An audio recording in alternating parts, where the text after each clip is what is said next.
The icy wind of Glaciera 9 howled across the colony like an angry ghost. Snow whipped against the reinforced windows of Aurora Station, a human settlement built on the frozen plains of the distant exoplanet. Inside, the air was warm, and the hum of generators filled the hallways, a comforting background noise for the few hundred colonists living there. Dr. Ilara Vance, chief engineer of the station, moved quickly through the corridors, her boots crunching lightly on the metal floors. She carried a small tablet in her hands, scanning the latest readings from the station's power grid.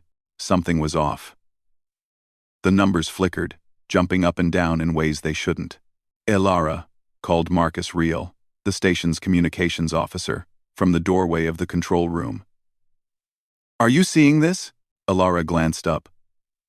Marcus's normally calm face was pale, eyes wide with unease. On the large display screens, the colony's power systems were fluctuating wildly. Lights dimmed in a slow, rhythmic pulse, then brightened again. The hum of the generators shifted in pitch. It was subtle, but unmistakable. "It's not just the storm," Ilara said, her voice steady even as her heart raced. "Look at these readings. The energy spike isn't coming from outside. Something inside the ice, something beneath the colony, is generating it." Marcus frowned. "Beneath the colony? That doesn't make any sense. We've drilled here for years. Nothing unusual has ever appeared." Ilara shook her head. "Maybe we missed something. Or maybe it's new. But this isn't natural." Outside, the electromagnetic storm raged harder. The wind's howl reached a level where it nearly drowned out the station's alarms. The colonists huddled inside their quarters, unaware of what was happening deep under their feet. Ilara and Marcus weren't the only ones noticing the strange readings. In orbit above Glaciera 9, a military research satellite tracked energy surges from the ice surface. Its sensors picked up something extraordinary, something not entirely understood. The satellite operator, Lieutenant Soren Kale, frowned at the monitors. He reported the anomaly to his superiors on Earth, but the response was delayed, leaving the satellite alone in its watch over the frozen colony. Back at Aurora Station, Ilara gathered her core team in the laboratory. Tessa Lorne, a geologist, and Ibrahim Chen, an electronics expert, joined her. The room smelled faintly of warm metal and ozone. "I'm telling you," Ilara began, tapping the tablet. "The storm isn't natural. Something beneath the ice triggered it. And it's interacting with our systems." Tessa leaned over the tablet, squinting at the data. "Beneath the ice? You mean, like, an underground cavern?" Ilara nodded. "Exactly. Something alive, or at least active. We need to investigate. But we have to keep it quiet. If the military finds out before we understand it, they'll take over the colony. We could lose control." Ibrahim crossed his arms. "You're asking us to risk our lives for what? Some theory?" "Ilara, the storm is bad enough. Digging under the ice is suicidal right now." Ilara's gaze hardened. "I'm asking you to risk your lives to save this colony. To save humanity from something we can't even begin to understand yet. If this thing is dangerous, we can't wait for permission." The team fell silent. None of them liked the risk, but they trusted Ilara. She had a way of thinking through impossible problems and coming out with solutions no one else could see. By the time night fell, though night was a weak term for Glaciera 9's endless twilight, the storm was at its peak. Outside, snow swept across the surface in sheets so thick they blurred the horizon. Aurora Station's lights flickered in the storm, sometimes dim, sometimes bright, as if the station itself were breathing. Ilara's team suited up in insulated jackets, thermal boots, and helmets with built-in lights. They carried sensors, drills, and a portable generator capable of running in extreme conditions. No one spoke much.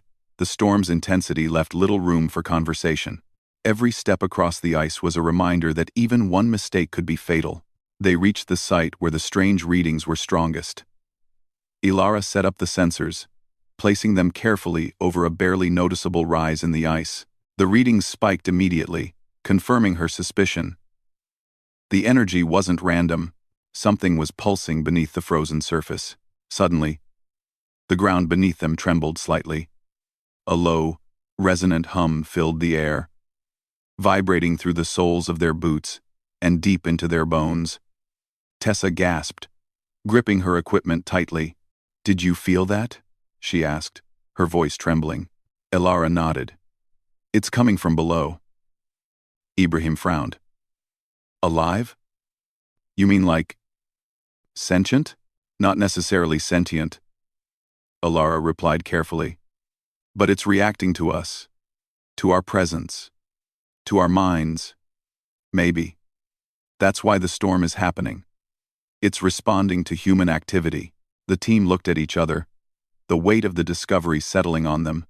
This was bigger than any storm, any malfunction, any routine danger they had faced on Glaciera 9. Whatever lay beneath the ice could change everything humans knew about life, energy, and the universe itself. Elara activated the drill, sending a sharp whirring sound into the quiet storm. The ice began to crack and split, and they lowered sensors into the newly formed fissures. Readings skyrocketed. Energy levels surged in a pattern, like a heartbeat, and lights flickered wildly in the station far above. "Marcus, can you keep the station stable?" Elara called through the radio. "I'm trying," he replied, voice tight with tension. "The systems keep spiking. If this continues, we might lose all power." Elara worked quickly. Every move had to be precise. One wrong calculation, and the fissure could collapse, or the energy could surge beyond control. Yet she stayed calm, focusing only on the data and the faint, pulsing hum beneath them. Minutes felt like hours. Then, without warning, a bright flash erupted from beneath the ice.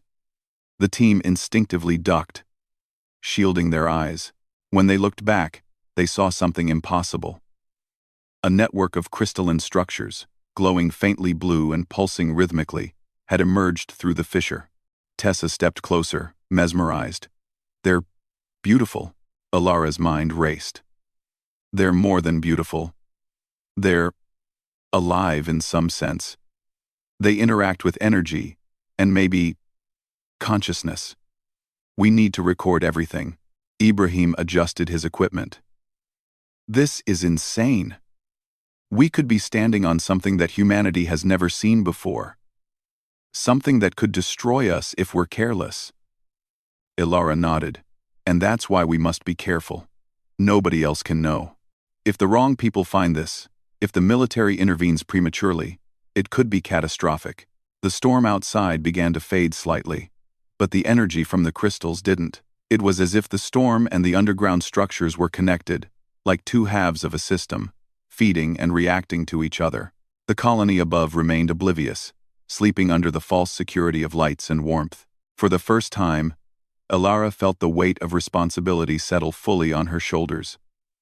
Humanity had ventured far from Earth, and now, in a frozen world on the edge of known space, she and her team had stumbled upon something extraordinary. Something that could advance human knowledge beyond imagination or destroy it entirely. She turned to her team. "We're the only ones who can protect this. We need to study it carefully, understand it fully, and we need to keep it a secret until we know what we're dealing with." They nodded in agreement. The reality of the night sinking in. They were alone with the unknown, facing something beyond their understanding. As the wind howled outside, Elara took a deep breath. This was the night that would change everything, and nobody was supposed to know what happened that night. The next morning, Aurora Station's corridors buzzed with routine activity. Unaware that below them, something extraordinary lay hidden beneath the ice. The storm had passed, leaving a silence that felt almost unnatural. Elara Vance and her team gathered again in the lab, their breaths still tinged with excitement and unease. The crystalline structures they had seen the night before were unlike anything humanity had encountered. They emitted energy and pulses, interacting with the sensors and even with the human brainwaves nearby. Tessa Lorne leaned over the readings, tracing the patterns on the screen. "It's almost as if they respond to us," she said softly. "They know we're here, Ibrahim Chen shook his head. That's impossible. Crystals don't think. They don't respond. That's just physics. Ilara ignored him. Physics doesn't explain what we saw. Look at the energy patterns. They fluctuate based on our movements, our thoughts even. We need to investigate deeper. But carefully, we cannot let the colony or the military know. The team spent hours preparing. They packed lightweight scanners, portable lights, and instruments designed to measure energy fields. Every tool was checked and double-checked. Outside, the ice plains were quiet, deceptive in their calm. By mid-afternoon, the team descended into the fissure they had created. The crystals below pulsed faintly, their blue glow illuminating the walls of a massive cavern. The air smelled faintly of ozone, sharp and metallic. Look at the scale of this, Tessa whispered. It's huge. This cavern must go on for kilometers, Ilara nodded. And every crystal here is part of a network. They're connected in ways we can't even begin to map. That's why the energy is so strong, why the storm happened last night. Ibrahim adjusted his sensors, watching the readouts spike. This energy, it's not dangerous yet. But if it grows, it could fry our electronics or worse. As they moved deeper into the cavern, the crystals began to emit faint harmonic tones, like a quiet song vibrating in the air. Ilara realized these tones were patterns, almost like communication. She activated a small device designed to translate electromagnetic fluctuations into sound. The melody changed subtly as they approached, becoming more complex. Ilara's heart raced. They're testing us, or reacting to us. We need to record everything. Tessa stepped closer to one of the largest crystals. Its surface shimmered with patterns that seemed almost alive. She reached out, hesitating, then gently touched it. A shock of energy pulsed through her. Not harmful, but electrifying. Images flashed in her mind, abstract shapes, symbols, and visions of places she had never seen. She gasped and pulled back. It shows things. I saw, I don't know, a city? Or maybe another world? Ilara took notes quickly. Yes, that's exactly what I feared and hoped for. They interact with the human mind. They could be a form of intelligence, or at least a neural amplifier. Ibrahim looked uneasy. This is beyond us. We don't know what it wants, what it's capable of. Ilara's gaze hardened. Which is why we must be careful. We need to study, not exploit. If anyone else finds this before we understand it, it could be used as a weapon. The team pressed on, moving toward the center of the cavern.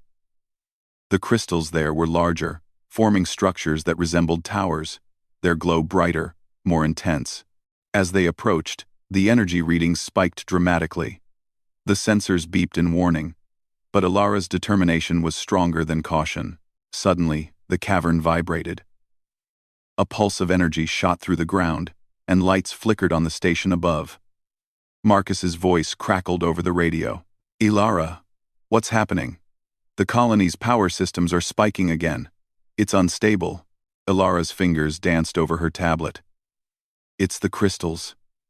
We triggered something last night, and now it's expanding. We need to stabilize it from down here. Ibrahim, help me reroute the field. The team worked in tense silence, connecting their portable generators and energy regulators to the cavern floor. The crystal's pulse intensified, reacting to every adjustment. It was as if the cavern itself were alive, evaluating their actions. Hours passed, every moment stretching like an eternity. Finally, with a coordinated effort, the team managed to create a containment field around the central cluster of crystals. The energy stabilized, humming steadily without surging. Tessa exhaled in relief. We did it. But what are they? Why are they here? Ilara looked at the glowing towers, her mind racing. They're a system. They store energy. They communicate. And they respond to thought. They may have been buried here for thousands of years, waiting for something, or someone. Ibrahim shook his head. Waiting for humans? That's insane. Maybe, Alara admitted. But humanity is here now. And that changes everything. The team spent the next few days studying the crystals carefully. They discovered that the energy could be harnessed safely, amplifying human technology far beyond current limits. They could power entire sections of the colony without external fuel. But more importantly, they realized that the crystals were not passive. They interacted with human thought, almost as if evaluating intelligence, decision-making, and problem-solving. Alara documented everything meticulously. We cannot underestimate them, she warned. They're not weapons. They're not tools. They're tests. And so far, we're passing. Meanwhile, the satellite in orbit continued to monitor the anomalies. Lieutenant Soren Kale noticed the readings growing stronger, more structured. He reported them again to Earth Command, but the response was delayed. For now, the humans on the surface were alone with their discovery. One evening, after another long day in the cavern, the team gathered at the surface. The sun, low on the horizon, cast long shadows across the ice. Alara looked at her companions, exhausted but determined. We're the only ones who know, she said softly. If we can learn from this, understand it, humanity could benefit more than we've ever imagined. But if it falls into the wrong hands... She let the warning hang in the cold air. Tessa nodded. Nobody else must find out. Not yet. Not until we understand it fully, Ibrahim added reluctantly. Then we have to be careful. Every step we take, every decision we make, it could change everything. Alara smiled faintly. Exactly. And that's why we're here. To guide the unknown. Not destroy it. To learn. And to prove that humanity can handle what it discovers. As night fell again over Glaciera 9, the stars above glimmered through the icy haze. Deep below, the crystals pulsed, steady and rhythmic. It was as if they were waiting for the humans to show what they were capable of. And for the first time, Alara understood the truth. The storm, the energy surges, the hum beneath their feet, none of it was random. The crystals had chosen to reveal themselves. And humanity, for the first time on this frozen world, had a chance to rise to the challenge. Nobody knew the full scale of what had been discovered. Nobody was supposed to know. And yet, in that quiet, frozen cavern, humans were beginning to prove their worth. The night closed in, deep and silent, but the adventure had only just begun. Aurora Station had settled into a fragile calm. The storm was gone, the ice plains silent once again. Yet deep beneath the colony, the crystalline network continued to pulse in steady patterns, its soft hum vibrating through the frozen ground. Dr. Alara Vance stood at the edge of the fissure, scanning her tablet with a frown. Despite their containment field, the crystal's energy remained unpredictable. Every time she thought they understood the system, a new pattern emerged, an energy pulse that no sensor could explain. Tessa, check the latest readings, Alara instructed. Something's different. The energy is spiking in intervals we haven't seen before. Tessa adjusted her equipment, her brow furrowed. You're right. It's almost like it's learning. Every time we approach, the spikes change. Ibrahim, arms crossed, shook his head. We've been careful. We followed every protocol.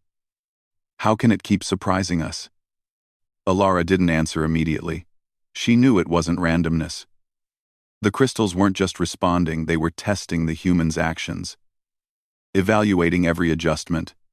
If their intelligence was even partially accurate, this wasn't just an experiment, it was a challenge. Suddenly, the radio crackled. Marcus's voice came through, tight and urgent. Alara, the satellite in orbit is detecting a massive energy surge on the surface. It's spreading toward the colony's main grid. Alara's heart skipped. How strong? Too strong. We might lose everything. Communications, power, life support. The team exchanged worried glances. The risk was escalating faster than they had anticipated. If the crystal's energy reached the colony uncontrolled, the entire settlement could be destroyed. Ilara acted quickly. We need to go deeper. Stabilize the central node before it spreads further. The cavern felt colder than before, the hum from the crystals vibrating through their bones. As they moved deeper, the light from the crystalline towers illuminated strange formations in the walls, geometric patterns that seemed almost like circuitry etched into the ice. I've never seen anything like this, Tessa whispered. It's like the ice itself is alive. Ilara nodded. It is alive, in a sense. It's part of the crystal system. Every part reacts and communicates. That's why we need to be precise. One wrong move, and we could trigger a catastrophic surge. They reached the central cluster, where the largest crystals pulsed with increasing intensity. The readouts on their tablets spiked violently. Ibrahim frowned, his fingers flying over the controls. The containment field isn't enough. It's breaking through. Ilara thought fast. We need to reinforce the field manually. Tessa, start linking the secondary generators. Ibrahim, I'll guide you in real time. We can do this if we act together. The team worked feverishly. Wires ran across the cavern floor, connecting portable energy regulators to the crystal network. Sparks flew occasionally, harmless but startling. As the pulsing energy interacted with their devices, minutes stretched like hours. The cavern vibrated with a low hum that grew louder with each passing second. Then, suddenly, the largest crystal in the center flared with intense blue light. The pulse radiated outward, shaking the cavern. Ilara shouted over the noise, "Focus! Don't let it destabilize!" Tessa's hands shook slightly, but she held steady, connecting the final generator. Ibrahim adjusted the regulator, following Ilara's precise instructions. Slowly, the energy pulses began to stabilize. The light from the central crystal dimmed to a steady glow, rhythmic and calm. They all exhaled in relief. For now, the immediate threat had passed, but the relief was short-lived. As Ilara reviewed the data, her frown deepened. "The crystals are changing," she said quietly. "They're not just reacting to us. They're analyzing our problem-solving, our teamwork, our ability to adapt. They're testing our intelligence." Tessa blinked. "Testing us? Like judging us?" "Yes," Ilara said, eyes fixed on the glowing towers. "And if we fail, they might respond in ways we can't predict. We've passed the first challenge. But this is only the beginning." Ibrahim rubbed his temples. "You're saying these crystals could be alive? Maybe even smarter than us?" Ilara nodded slowly. "Possibly. And that's why we must continue with caution. Humanity has a chance to prove itself here. Not with weapons, not with force, but with intelligence and cooperation. That's our strength. That's what makes us human." The team took a brief rest, gathering their thoughts. They knew they couldn't leave the crystals unchecked, but every step deeper into the cavern increased the risk. The satellite in orbit continued to monitor, and while it hadn't yet alerted anyone on Earth, the possibility of discovery weighed heavily on them. "I can't shake the feeling," Tessa said after a moment of silence.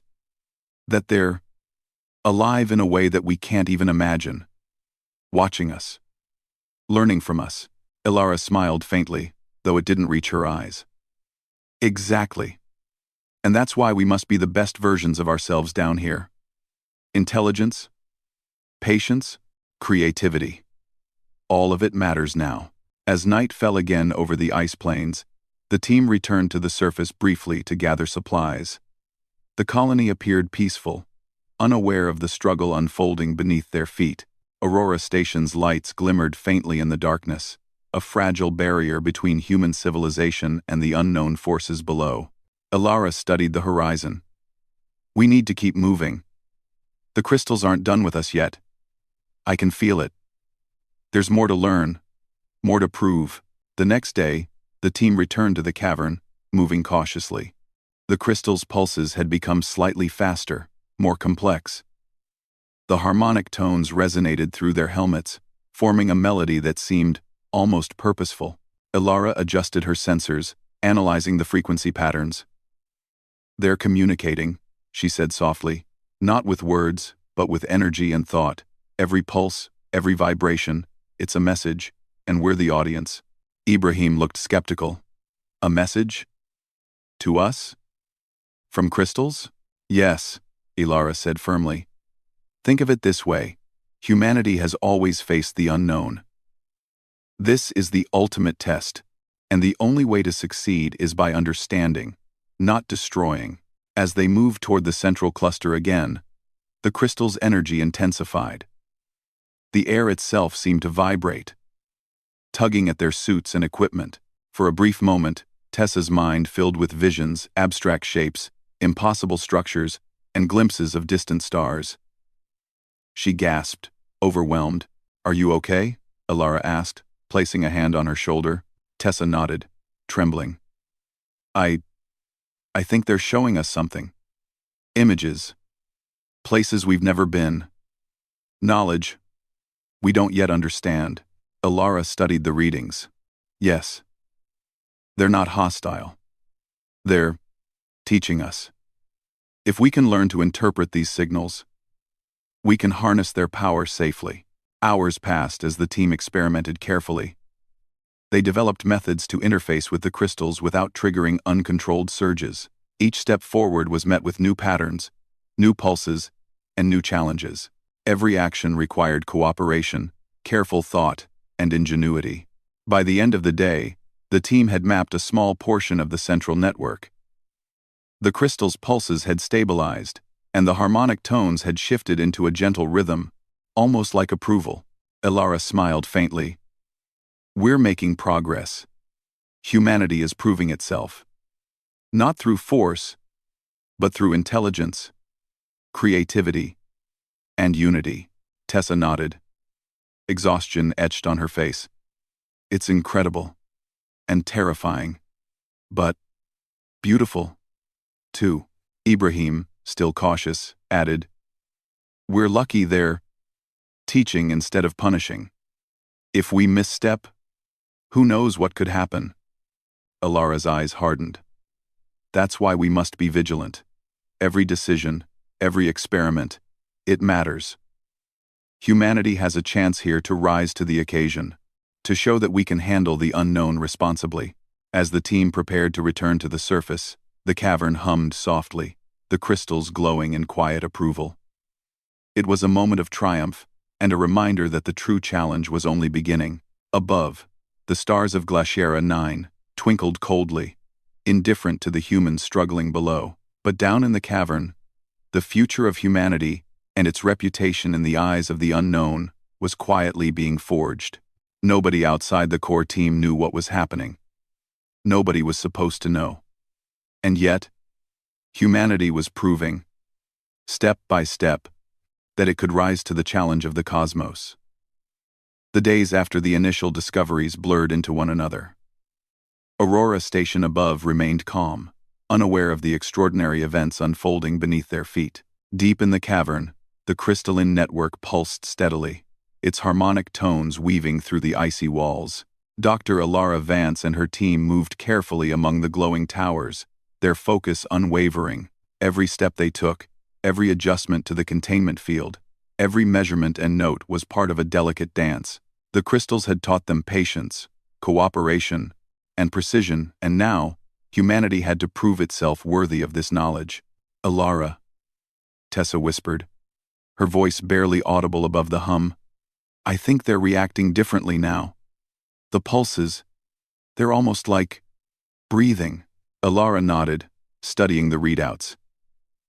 "Yes, they're alive in their own way, and I think they trust us." Ibrahim shook his head. "Trust? Crystals? You really believe that?" "Not trust, exactly," Ilara replied, "but a recognition. They've seen that we can handle the responsibility, that we can solve problems without panicking, without destroying, and that's what matters." Their progress, however, was interrupted by a sudden warning from Marcus, monitoring the colony above. "Ilara, the energy levels on the surface are spiking again. Something's reaching the main grid. If it hits full power, His voice faltered. We could lose the station. 1. Ilara's eyes narrowed. Then we move fast. Ibrahim, Tessa, follow me. We stabilize it now or risk losing everything. The team descended to the central node. The largest crystal tower glowed brightly, sending pulses of energy in every direction. The harmonic tones were louder now, almost like a song resonating with the human's heartbeat. Focus on the regulators, Ilara instructed. We need to sync with their frequency. If we do this right, we can stabilize the energy across the cavern and the colony. They worked quickly, moving with precision. Each pulse of energy seemed to test them further, responding to hesitation or error. The cavern itself seemed alive, its vibrations intensifying with their every movement. At one point, a sharp surge shot through the central crystal, and the harmonic tone became almost painful. Tessa stumbled but recovered, her hands shaking as she readjusted the instruments. We're close, Ilara said, her voice calm but commanding. Keep going. We can do this. Ibrahim's fingers flew over the control panel, rerouting energy and reinforcing the containment field.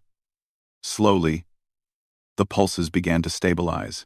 The crystal tower's glow softened, its energy radiating in a steady, rhythmic pattern. Ilara breathed a sigh of relief. It's working. The energy is stable across the network. The colony should be safe. For a moment, they all stood in silence, listening to the soft hum of the cavern. It was no longer threatening but welcoming, almost like the crystals themselves were acknowledging their success. Tessa whispered, They're beautiful. I think they want to help. If we let them, Ilara nodded. Exactly. They're not weapons. They're not tools. They're guides. They amplify what we can do, but they expect responsibility in return. Humanity has shown it can rise to the challenge. The team spent the next several days exploring the cavern carefully, documenting every crystal, every pulse, every pattern. They discovered that the energy could be harnessed safely to power the colony, to amplify communications, and even to accelerate research in ways previously impossible. But more importantly, they realized that the crystals had a purpose far beyond utility. They were a test, a measure of intelligence, creativity, and morality. They had chosen humans, and humans had risen to the occasion. As the final preparations were made to leave the cavern, Ilara looked around at her team. Exhaustion was evident on their faces, but so was pride. They had faced the unknown, navigated danger, and proven that humanity could act with intelligence and caution. It's time to seal the cavern, Ilara said softly. We'll leave the crystals intact, but inaccessible to anyone who doesn't understand them. They're a gift and a responsibility. 5 or 7. Ibrahim nodded reluctantly. Nobody else can know about this. Not yet. If the wrong people find out, they'll exploit it. Tessa added, We'll document everything secretly. Only humanity's best minds, when ready, should ever access this knowledge. Together, they activated the fail-safe mechanisms they had designed. Energy barriers hummed into place, sealing the central node while keeping the crystals alive and stable. The harmonic tones softened, a gentle acknowledgement of their care. Ilara took one last look at the glowing towers. We've learned what we needed. We've shown that humanity can rise to challenges without fear or destruction. That's something worth keeping secret.